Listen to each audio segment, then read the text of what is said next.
Bismillahirrahmanirrahim. Assalamualaikum warahmatullahi wabarakatuh, anak-anakku sekalian. Hari ini kita akan belajar tentang menuju proklamasi kemerdekaan Indonesia. Sebelum kita ke sini, beberapa minggu yang lalu Ibu sudah jelaskan tentang kolonialisme dan imperialisme di Indonesia. Nah, sekarang kita masuk tentang proklamasi kemerdekaan Indonesia, atau tepatnya akan Ibu bahas di sini adalah tentang menuju proklamasi kemerdekaan Indonesia. Nah, tujuan kita mempelajari ini yaitu adalah peserta didik mampu mengidentifikasikan perkembangan politik global dan politik global menjelang berakhirnya Perang Dunia Kedua. Kemudian peserta didik mampu menganalisis peran pemuda dalam mendorong proklamasi kemerdekaan Indonesia. Yang ketiga yaitu adalah peserta didik mampu melakukan revisi sejarah tingkat sederhana sehingga sambutan masyarakat terhadap proklamasi kemerdekaan Indonesia baik di tingkat lokal, nasional maupun internasional, dan melaporkannya dalam bentuk tekstual maupun visual. Ini adalah tujuan pembelajaran kita, mempelajari tujuan yaitu menuju proklamasi kemerdekaan Indonesia. Nah, sebelum kita masuk ke sana, yaitu adalah Ibu memiliki satu buah pertanyaan untuk kalian yang bisa kalian bantu Ibu untuk menjawab, yaitu adalah bagaimana sih pengaruh perkembangan politik global terhadap kemerdekaan di Indonesia? Pengaruh politik global terhadap kemerdekaan di Indonesia. Adakah yang bisa menjawab?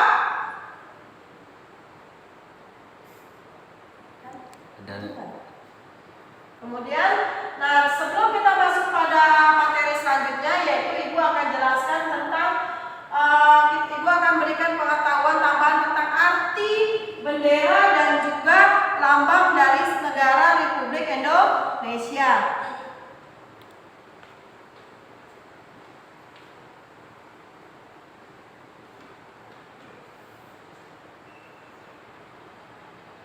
Sebentar ya nak ya, Ibu putarkan dulu ya videonya ya.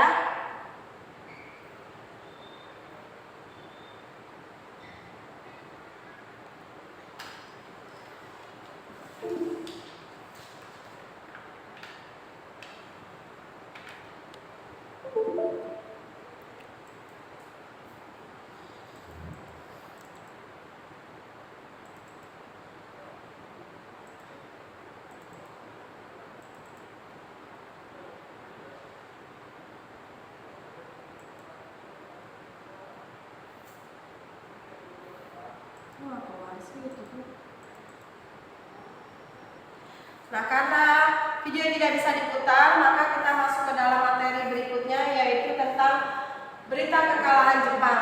Nah, Perang Dunia Kedua yang telah berakhir di front Eropa sejak bulan Mei, tepatnya tanggal 7 Mei 1945, namun Jepang yang bertempur di Asia masih belum mau menyerah, karena Jepang berkeinginan Jepang akan berjuang sampai titik darah penghabisan. Nah, sebagai pukulan terakhir kepada Jepang untuk segera mengakhiri perang, maka Amerika Serikat mengambil langkah yaitu untuk mengebom dua buah kota, yaitu adalah kota Hiroshima dan juga Nagasaki.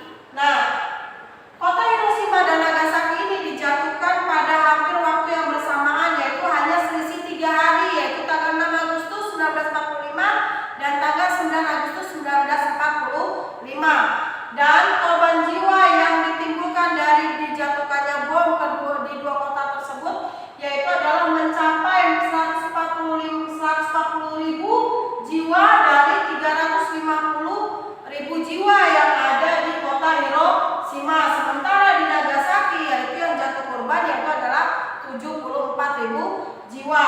Dan radiasi yang dilepaskan oleh bom ini pun menyebabkan ribuan orang meninggal dalam hitungan menit, minggu, bulan, dan juga tahun. Dan tragedi bom di dua kota ini adalah mengakhiri Perang Dunia Kedua di Asia.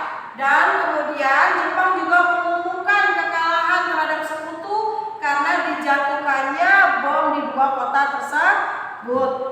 Nah, dari kota ini, dari yang saya pelajari hari ini, adakah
sehingga Amerika, Cina, Inggris memberi desakan dan memberi ancaman kepada Jepang apabila tidak menyerah akan terjadi pengeboman.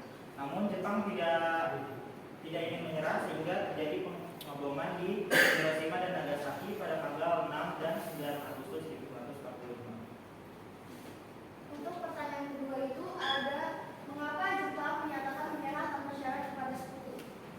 Alasannya banyaknya korban jiwa menyebabkan Jepang menyerah kepada sekutu karena dampak yang dihasilkan. Karena dampak yang dihasilkan berkelanjutan. Itu berkelanjutannya tidak hanya berbulan-bulan namun bahkan bertahun-tahun, sehingga Jepang menyerah tanpa syarat karena di kedua kota tersebut merupakan pusat kota tentang aktivitas militer dan industri.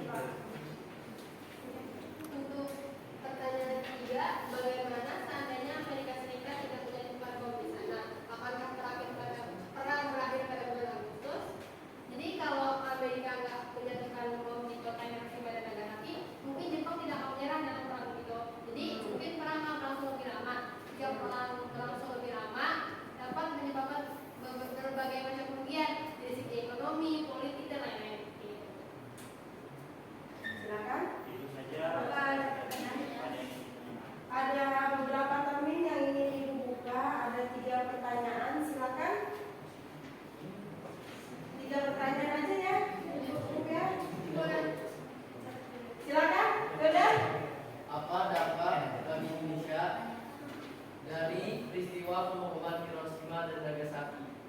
Apa dampak bagi Indonesia yang ditimbulkan ya? Ya.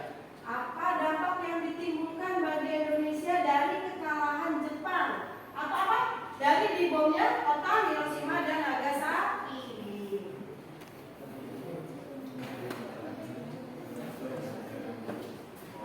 Dampaknya itu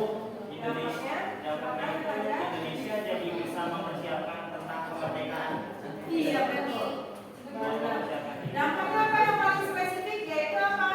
Kita bisa mempersiapkan kemerdekaan Republik Indonesia, bukan lagi sebuah janji kemerdekaan dari pemerintah Jepang.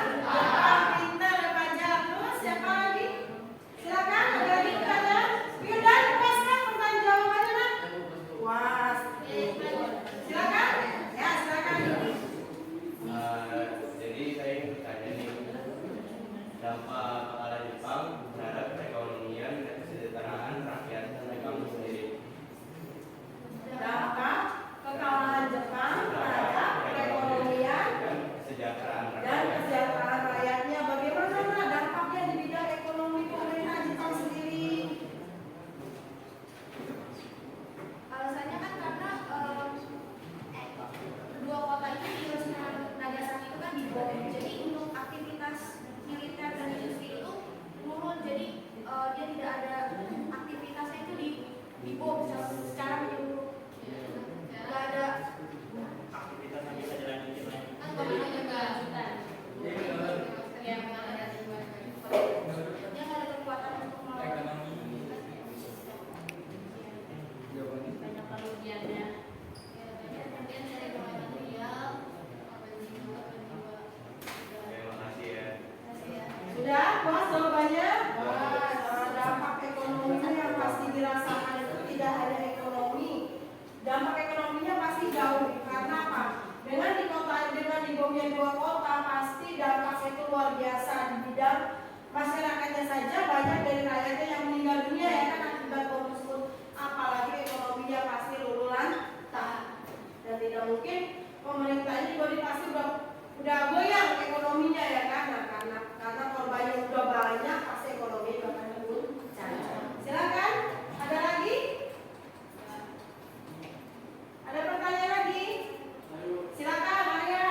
Kan dari itu di nomor 2 ada soal menyerah tanpa syarat kepada sekutu. Siapa yang mengaku sekutu itu? Apa yang Sekutu itu berarti orang atau sekelompok orang yang bekerja sama untuk mencapai beberapa tujuan umum. Sekutu di sini itu Yang sebut itu maksudnya siapa yang masuk itu?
laki-laki.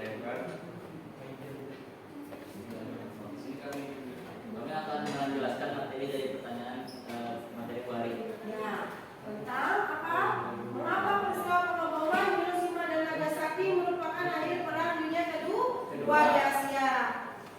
Kenapa?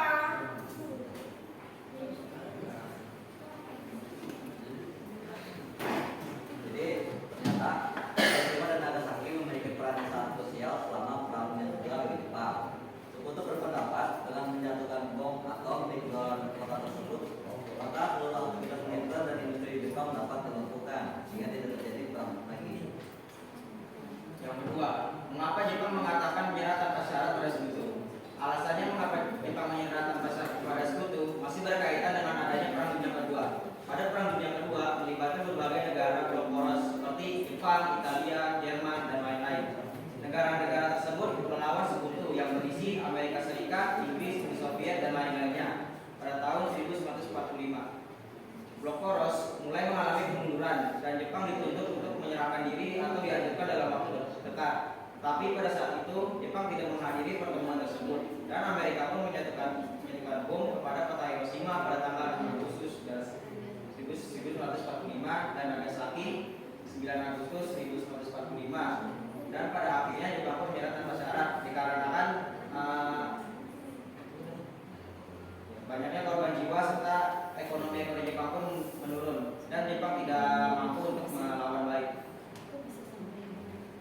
Untuk pertanyaan ketiga, bagaimana seandainya Amerika Serikat tidak menjatuhkan bom di sana? Akankah perang berakhir pada tahun Agustus 1945? Jika tanpa penggunaan bom atom oleh Amerika pada Jepang, kemungkinan perang akan berlangsung lebih lama dan memakan lebih banyak korban karena Jepang sudah bertekad untuk berperang hingga akhir.